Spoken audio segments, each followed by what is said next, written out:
Thanks, Carrie, for that really constructive and positive presentation. Thank you.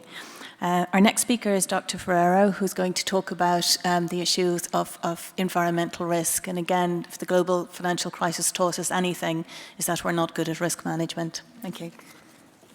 Thank you, Clark. Good afternoon. This paper has been jointly elaborated with Professor Fernandez, Professor Muñoz, and myself. We came from Universidad Jaume I from Spain. This is the outline of the presentation. We try to answer the 3 questions that we should address in this paper. Let me start for the first question. As you know, the most recent global financial crisis has put in evidence some serious weaknesses in the in the traditional risk assessment models.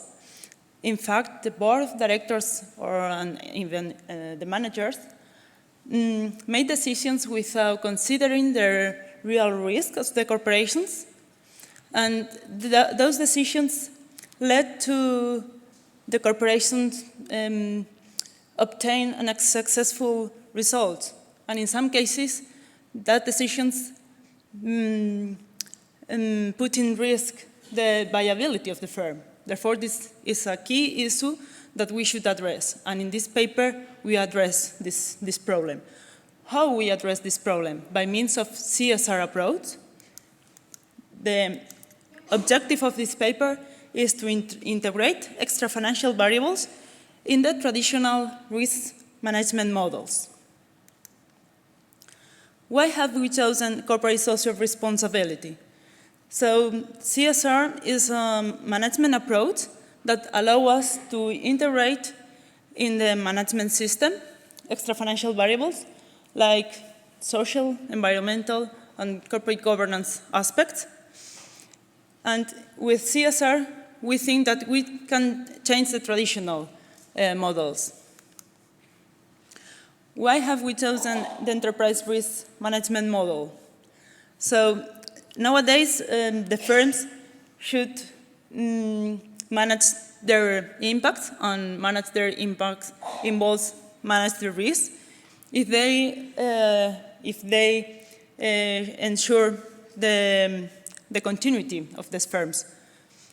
Therefore, we need to manage the risk. There are international best practices in this sense. That is the ERM model proposed by COSO in 2004.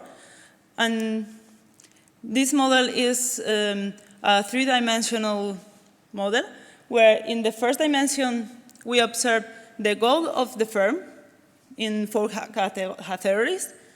In the second dimension, we observe 8 components that the firm should address to achieve these goals, the corporate goals.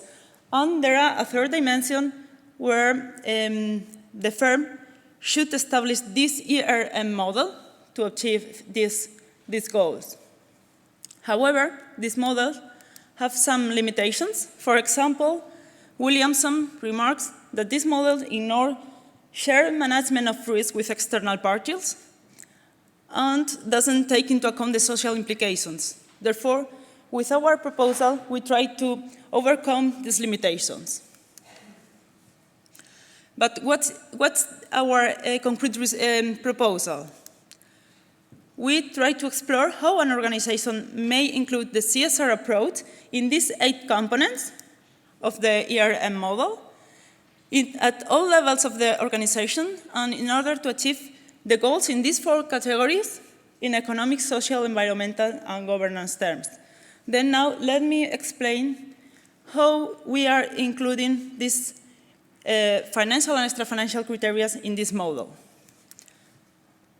The first component is related to the philosophy, to the culture, to the values of the firm. Then we propose that the firm adopt a stakeholder approach, and this approach should be involved at all levels of the organization. With respect to the second component, the company, when define the mission, in this mission, we should observe the CSR approach, and also when the company defines the objectives and also when this company communicates to stakeholders the objectives. The third component is when the firm identifies the event, but in our proposal, these events are not only the events related to financial aspects, also environmental, social, and corporate governance aspects. With respect to the fourth component, risk assessment, to explain this component, I'll need to define the risk. We understand the risk as the combination of a negative consequence of an event and its probability of occurrence. In this definition, there are two important variables.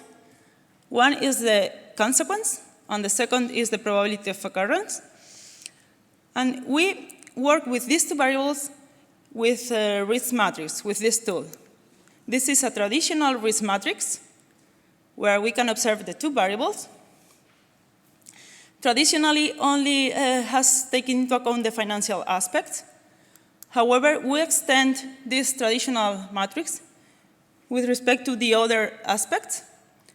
And if you observe this matrix, you observe a red line, and this red line means the risk appetite of the firm. This risk appetite is defined by board of directors, and it depends on the risk aversion of its firm. And based on this matrix, the firm should respond at risk. And for example, if the risk is in the green area, in this case, the firm accepts this risk. However, when the position of the risk is outside this red line, the firm can share the risk, can delay the risk, or can mitigate the risk and move this risk to the green area. In our proposal, we suggest the management and certification systems related to CSR, like IMAS, to mitigate the risk and move this risk to the green area, and also to control the practices that firms are carrying out to mitigate this risk. With respect to the seventh component, the company should identify those relevant information to the stakeholder and communicate this information in the four aspects. And finally, the eighth component is about the evaluation. There are internal and external evaluations for this process, for evaluate the effectiveness of this process. This is quite important. And just to conclude, let me say that this is a first stage, first paper in this regard. We try to put in common the CSR approach and the enterprise risk management model in common. And we would like to encourage future studies in this line because fortunately or unfortunately, there are many open research questions at this moment in this topic. So thank you very much.